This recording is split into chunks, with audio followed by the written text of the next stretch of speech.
boy Monfrier, also known as LRW3, and this is the Rose Guard. Today, y'all should know who I got with me. Y'all seen him on multiple episodes of the Rap Sheet. But go ahead, if by chance they missed all those episodes, introduce yourself for him. Michael Dawson, that's my name. King Dawson on all platforms. Just Dawson on his name. Alright, so man, you do a lot of stuff. We're gonna do our best to tackle everything you do. But let's just start with your background, man. Growing up, you from Cleveland, correct? Yes, sir. Kind of let people know, basically, how is Cleveland? Like, talk to us about you growing up in Cleveland. Cleveland is sort of kind of like what Chicago get a rep for, I guess you could say.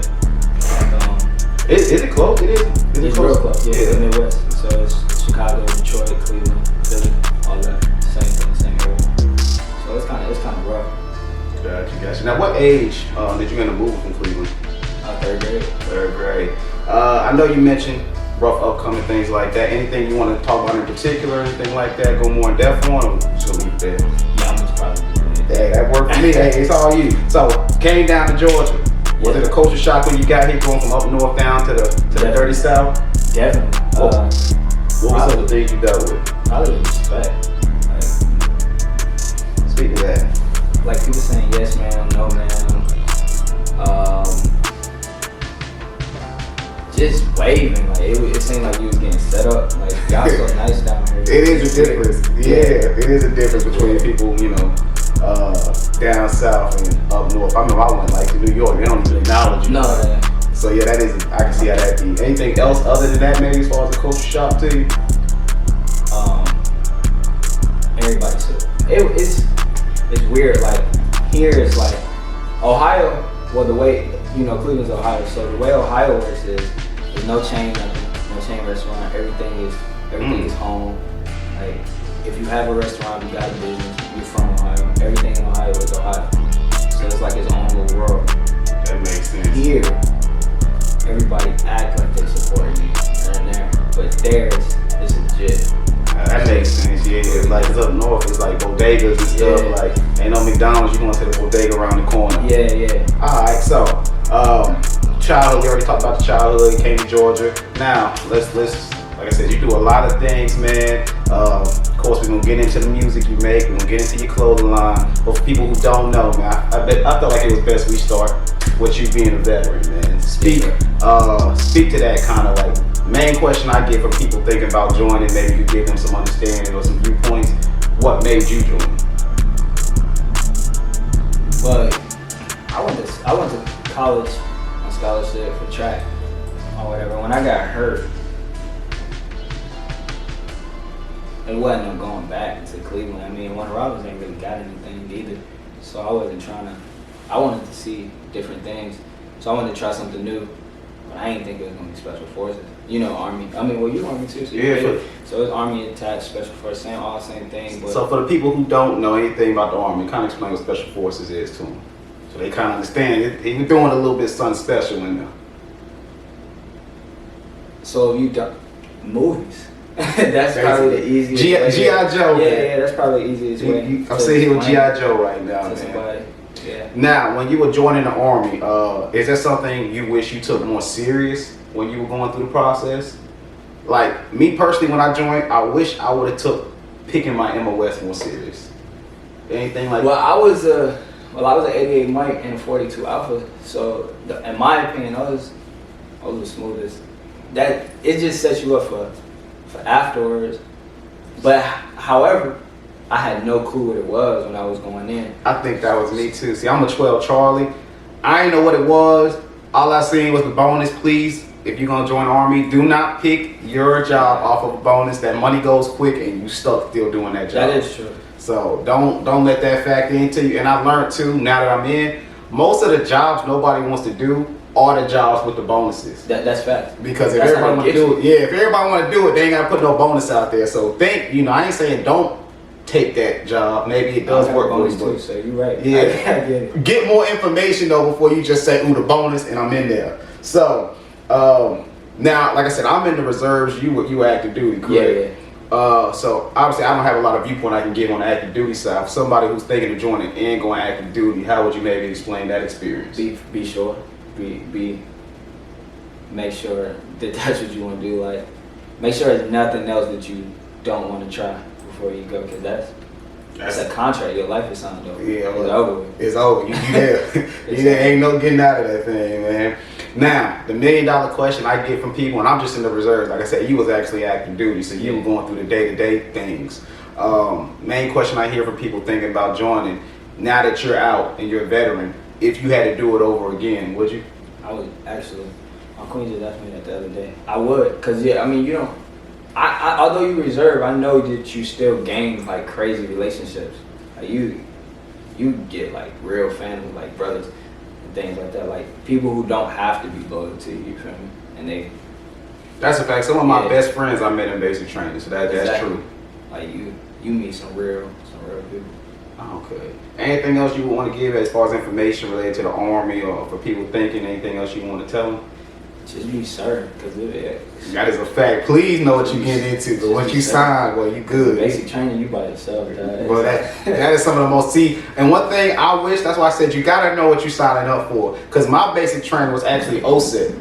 Oh. And I didn't even know what OSET was when I signed up. I just thought it was like everything else. You're gonna come basic training and then you're gonna go somewhere else. Nah, I was in that thing 4 months, a 4-month basic training basically. Treated you exactly the same. Was no AIT when you get your phone. It was 4 months of basic training, nothing. You didn't go nowhere, you didn't get to do nothing. I can imagine that. Man, I wish I would have known. That's why I said, please understand what you're getting into, man. Ask questions. I ain't really ask no questions. That's my fault. But, all right, so let's jump into your clothing line. I think that's the next step we're going to get into. Monfrier. Now, just so people don't think I'm biased when I say this, man, I was wearing your stuff before we started doing videos together. So just so people don't think I'm about to try to hype him up, I was showing love before I had any reason to. That's true. So in all serious though, well-designed brand, always coming out with dope designs. You ain't never got my size. We'll talk about that off camera. But other than that, man, I do actually enjoy your brand. Like I say, never ask for a discount. Even when you try to give me one, I don't want one, man. I don't ask Michael Kors. I don't ask Nike for a discount. I ain't gonna ask Monfrier for one. So, talk to us about this. When did you begin this? Middle school, I want to say like elementary, middle school. The person behind the camera even knew that. It was for real. Middle school, I got in trouble for making like clothing with puffy paint. I don't know if y'all remember that, like the puffy paint. I know. Like you could draw it. It was from Walmart or whatever. I made it with puffy paint. I would create like vans and stuff like that. I got called to the office and stuff. I didn't really care because it was my snack money when we sat in the cafeteria. Mm-hmm. So it was my snack money. So I would sell like a T-shirt for like $5. Oh, that's dope. Yeah, that's what I was. That's what I was doing then. Now, did it have a name back then, or you were just like making stuff? Nah, I was just I would switch on a couple different names. We had like 3 Kings, 4 Kings, stuff like that. I mean, you went to school. You probably. I feel like I remember hearing that somewhere. Yeah, like, that was yours. Yeah, I heard that. Okay, so 3 Kings. Was there another name of it before then, or it went from 3 Kings to Stusa. So, and shout out to Stusa because that's still a thing. Yeah. So. Have y'all split now between the studio? Are y'all 2 separates, or like is it still together? We're still a family, but we are doing y'all doing your own thing. Definitely shout out to them. So why did we land on Monfrier? Where does that come from? Jesus, religion. Monfrier means my brother in French. Well, it's the pronunciation. The correct spelling is Monfrere. That's dope. But I ain't know that. Yeah, it's just my brother, like the military and stuff like that. Like, your blood connect. I don't have a blood brother, so. I like that. So I know you do shirts, you do jackets, sweatsuits. Is there anything else that you're planning to bring out that you haven't done, or is there something you already do that I didn't just mention? I created a chair last night. A chair? I'll show it to you on camera, but it's hard. I created a chair. I gotta know, how did you land? And I'm creating boxers like right now. Back to the chair. What made you just make a chair out of something? I just be thinking like, why not? Like, did you paint it, or like what did you do to it? It's hard, bro. I'm gonna just show it to you. It's like a fold-out chair. And you got like the logo in the sitting area, and then you got the Monfrier on the back. So is everybody about to bring that out sometime soon? Yes, sir. Alright, now I'm gonna need me a chair too, man. So, like, as far as your clothing, do you have like a favorite designer or somebody who like motivate you or I inspire like you? Nico, you know the dude who created Bait. That I like Pharrell Williams. I wouldn't say I have a favorite designer, cause my mom probably would be my favorite designer, cause I grew up with like my mom and my grandma playing with sewing machines and showing like seamstress type stuff. Like I could create a dress. You feel me? So you can actually sew, like. Yes. Oh, okay. Yeah, I didn't know you could sew. Like I knew you were making a design. I didn't know you could actually like literally. Yeah, that's why make the clothes. That separates you. A lot of it's easy. Well, I wouldn't say it's still not easy, but it's easier to think of a design, throw it on a little screen print, and just let somebody else make it. But to just flat out, literally, you can do every step of it. That does set you apart, though. Yeah. Now, without giving out any of your strategies, don't give out, your thought process, and then we got somebody else with a new Monfrier line coming out because you told them how to do it. But what is your creative process when you go to try to make new designs and things like that? Pain. Pain. Like the shirt you wearing right now, it was created off mental health. Like, a lot of people who are in the military, they like commit suicide and things like that. So So it's created off mental health, and then where it says on the back, what it say? Let me turn around. I turn around for the camera. Yeah, it say this world is temporary. It's like, it's self-explanatory. The world is temporary. Like, don't worry about what's going on here, because it's a whole bigger purpose. So my every single thing that I create is bigger. Like this one is when joy is a habit, love is a reflex. Yeah, I'm gonna say this on camera. Every time I see him, he got some Monfrier I ain't never seen. I got your one-on-one though. No, but every time I see him with something, I be like, bro, where that at? I need that. Oh, I got you. I yet to get stuff like that. He always come with some of the flyest stuff, and I be looking for it. I can't never get it though, man. So, where would you consider the perfect place though to wear Monfrier? Like, is it something just casual wear? Is it something I could wear to work? Where would you consider the perfect Monfrier outfit to be? Well, you'll be the first person to notice. So this year we doing something completely different. Shout out to Chris Curry. I know y'all know who Chris is. Yeah. So we doing Monfrier Fitness with Chris, and then that's a good person. We doing Dukes of Monfrier. It's gonna be like the suit line and stuff like that. So I'm trying to take over. Target did it. Why can't we? That's a fact. Yeah, that's dope. Shout out Chris. That dude's like a perfect. Chris stayed in the gym, so that is the perfect person to do that. That's my brother. Most definitely. So where can people pick up Monfrier? Legacy Boutique or online. www.legacyboutique.online.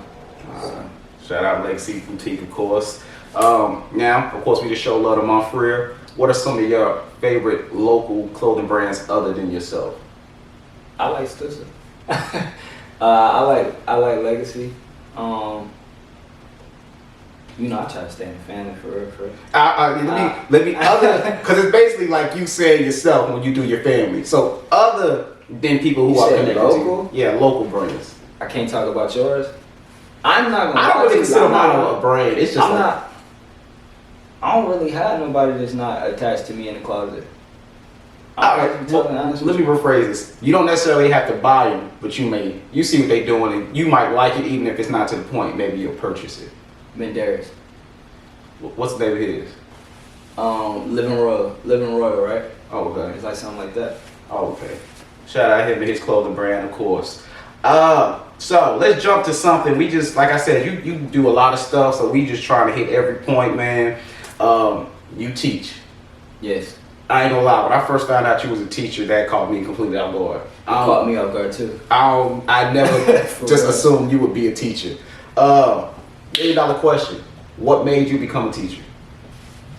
Just growing up, not having like a father figure or anything like that. Like, shout out to like Coach Ivory, Coach Vickers, and all of them. Yeah, they were your coaches too, middle school. Oh, yeah. So they made a difference in my life because we didn't really have no men. You feel me? So when you teach, coach, it just make a difference for the young man. For real. I like that. So growing up, mentoring. That makes sense. Yeah. So growing up, were you a good student? What type of student were you? No, I fought all the time. So are you getting your karma back now with your students? For sure. We go leave it like that. All his students, don't feel bad. He deserves it. For sure. Now, what subject do you teach? I do English. Did you get to choose? reading and stuff like that. No, I didn't. They just threw me in. How does that work though as a teacher? I should know. My mom been a teacher like 25 years. Like, do you pick it? I really still don't know. I'm still learning. They just say, hey, you go do English this year. Well, the way that my position works, like whatever they need, that's what I'm doing right in there. That works. Do you, well, I asked that off camera. We ain't gonna get too specific into that as far as how you become a teacher. We'll talk about that later on. I just had a different question. Now, what would you say is an important quality in a good teacher? Being able to relate. That's simple. I like that. And taking your emotions out of the situation. Now, I know you just mentioned when we first talked about being a teacher as far as making impacts, who made an impact on you. Do you feel like you met that student yet that you've made that type of impact on? Yes. I got like 3 of them. And for real, locking the dot on my wood. Yeah.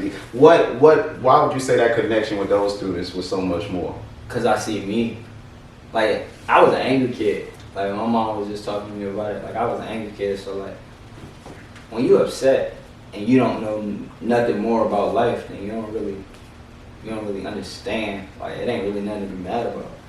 But you need somebody that could relate to you.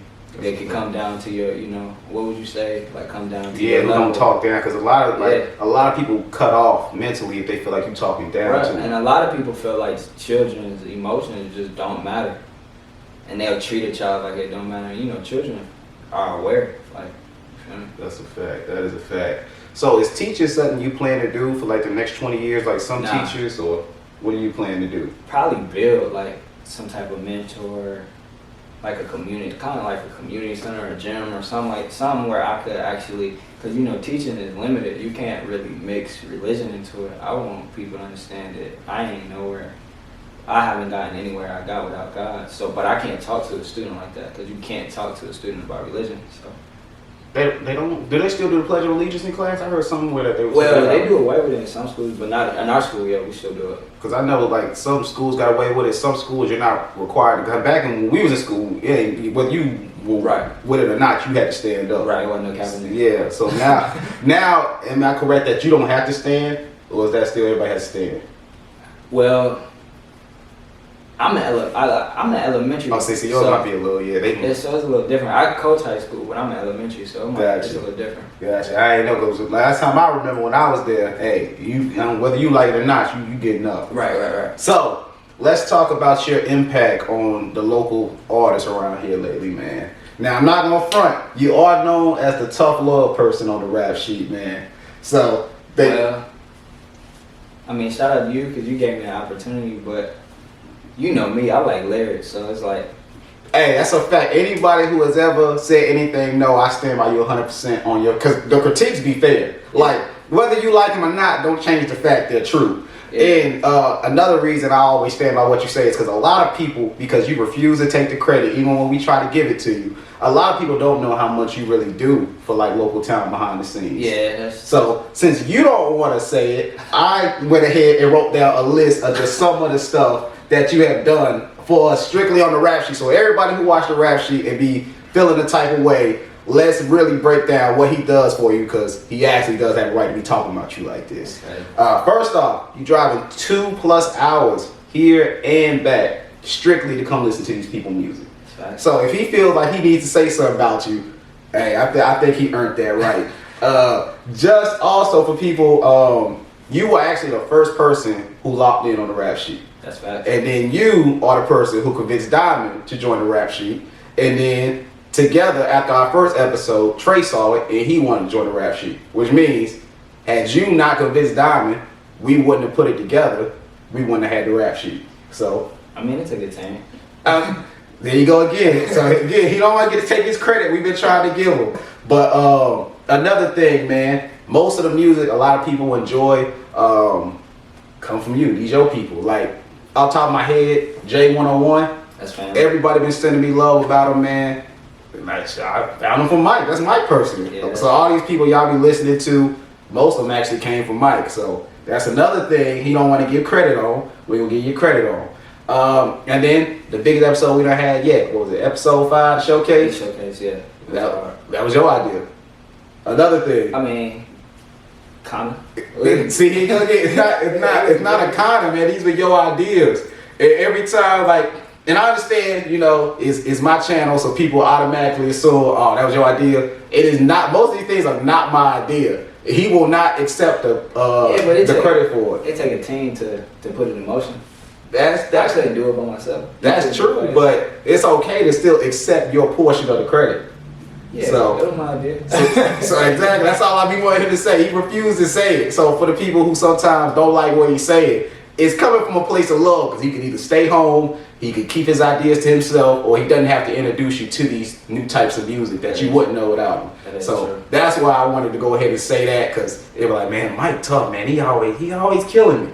Hey, he just wants you to get better just like everybody else. So that's why I always stand behind you on whatever is said. So what makes you, like I said, you do all of this. We just already said what you do. What makes you believe so much in lesser known talent or local talent to be going out your way like that? I mean, I'm an artist. And I say that in a humble way because, like, I mean, you're an artist. So you feel me? Like, when you put, 90% of the time as an artist, you by yourself creating. So, like, when you putting all this time or whatever you want to say, like longevity, when you're doing it all by yourself and then you put it out there on the platform, I feel it deserved to be at least heard. That's a You fact. feel me? So, like, once we created the platform for people to actually hear it, communicate about it, as an artist, I feel like that's hard. That's dope. So let me ask you this then. You created this platform to give people opportunity. Why have you not plugged your own music then? I mean, that's what we're doing the next time, Yeah, but still up to this point though, like a lot of people don't even know you made music. That is true. It's one of those like, I don't know how many views we done had, but I mean views is averaging 5,000, 10,000, somewhere in there. Those are opportunities you could have easily slid in. Hey, I make music too. It ain't about me though. That was my point, man. He don't ever want to take credit. He always want to put the shine on somebody else. That's why we sitting here right now, to make sure we literally had to do an episode about you to make sure you take your own credit. I respect that. So, who are some of your favorite local artists? Local. Dang, it's a lot. I like what's your boy name through the phone that one day? Darius. I like him. Derry Vibes. I like him a lot, and I like him because I like people who speak their truth. That was definitely, you could tell that was some emotion right there. You know what I'm saying? I like people who speak their truth. I don't like people who rapping because it's the popular thing to do or they want to be known. Or I like people who are trying to influence others, like another artist, Ben Darius. He I ain't heard nothing from him in a minute. I was like, do you make music still? I ain't heard nothing from him in a minute, but he was fire. When he was doing what he was doing, he was fire. She probably don't think she an artist, but Keela hard. I've been telling Keela, it's time to get in the studio, man. I think all the local artists is the ones that you be chilling on themselves. Like the ones that's out there, I mean, no disrespect. They not the ones that's chilling. That's a fact. I get you. The hardest ones ain't doing that for. That's a fact. For all the people he just mentioned, it's time to get back to work, man. 2 of the 3 on the list, I don't even think even been in the studio. Right. So it's time to get in the studio and get to work, man. But shout out those people you named, man. So we talk about everybody else, how you be helping everybody else in their music. Let's talk about your own, because you have a project on the way, correct? Yes, sir. What is the name of this project? Michael, just self-titled. We going in like that. So when is it planned to release? I was gonna do mid-January, but I'll probably do like February or something. But I will do the single, Black Queens. I'm gonna drop that in January. Gotcha. So what's the reason for the pushback? Because the album done, ain't it? Yeah, it's done, but I want to talk to y'all. I want to talk to my team. I do like a small little listening party, allow y'all to hear critiques and things.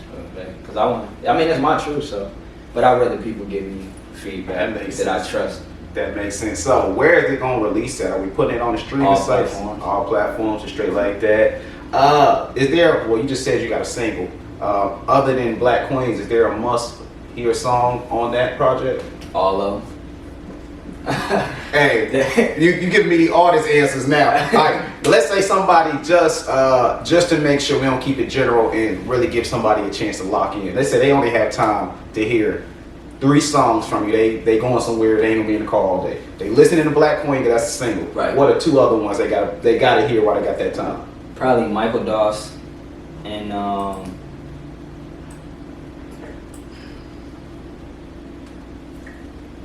Crash. I'm gonna go with Crash. And I'm really on the fence if I even want to put that out there because of how emotional it is.